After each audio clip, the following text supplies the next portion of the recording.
আচ্ছা, নিজের চেহারাটা কখনো দেখেছেন? জি হ্যাঁ, অবশ্যই দেখেছি। কিভাবে দেখলেন? কেন? ক্যামেরায় ছবি তুলে দেখেছি, ভিডিও চিত্র ধারণ করেও দেখেছি।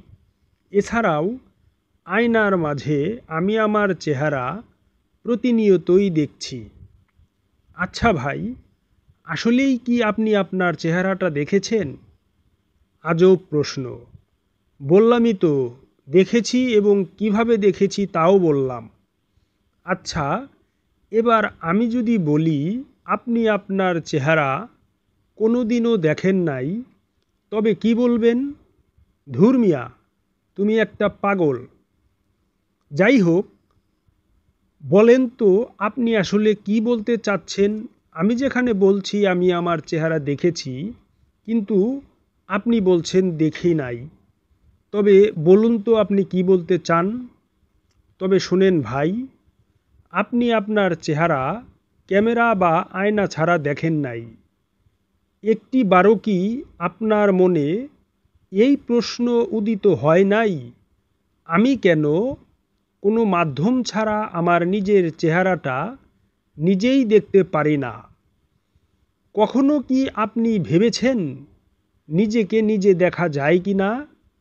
আরে ভাই, আপনি এটা কি বললেন? এত রহস্যময় একটি প্রশ্ন আমার মনে তো কোনোদিনও উদয় হয় নাই। হ্যাঁ ভাই, এই প্রশ্নটি উদয় না হওয়াই স্বাভাবিক। কারণ নিজেকে নিজে দেখার ব্যাপারটি মানুষ তার ভোগবিলাসের মায়াজালে মত্ত হয়ে ভুলে গিয়েছে। নিজেকে দেখা মানে ঈশ্বরকে দেখা, এই কথাটি পৃথিবীর সকল ধর্মের প্রায় অধিকাংশ অনুসারীগণই অস্বীকার করছে, মায়াজালের অন্ধগলিতে আটকা পড়ার কারণে। মানুষ তার এই দুটি নয়ন দিয়ে পৃথিবীর কত কিছুই না দেখছে, অথচ সবচেয়ে কাছের নিজের চেহারাটাই নিজে নিজে কখনোই দেখতে পারে না। এই ব্যাপারটি না ভাবলে তেমন কিছুই নয়। আর যদি কেউ ভাবে, তবে তার চিন্তাধারার আমূল পরিবর্তন সাধিত হবে। দুনিয়ার মোহবন্ধনের বিষ্টপ থেকে তাকে নিয়ে যাবে অন্য এক দেশে। সেই দেশটা হলো পরমানন্দের দেশ। ওই দেশে কেউ যদি যায়, তবে তার কষ্টের আর সীমা থাকে না।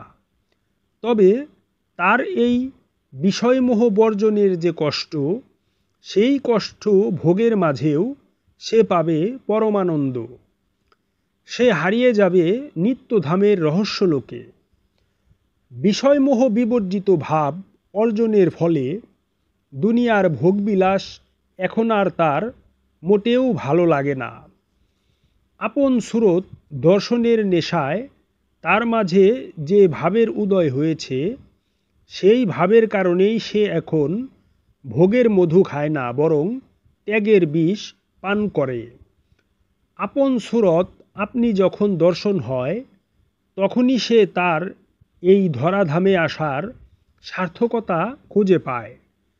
ভোগে ক্ষণস্থায়ী আনন্দ, আর ত্যাগে চিরস্থায়ী পরমানন্দ।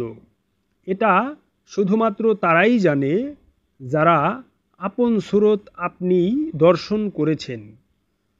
এই জগতে শুধুমাত্র তারাই স্বাধীন এবং মুক্ত, যারা নিজের চেহারা তথা নিজের সুরত নিজেরাই কোনো আয়না বা ক্যামেরা ছাড়া দেখেছেন, কেননা ওটাই হলো প্রভুর সুরত।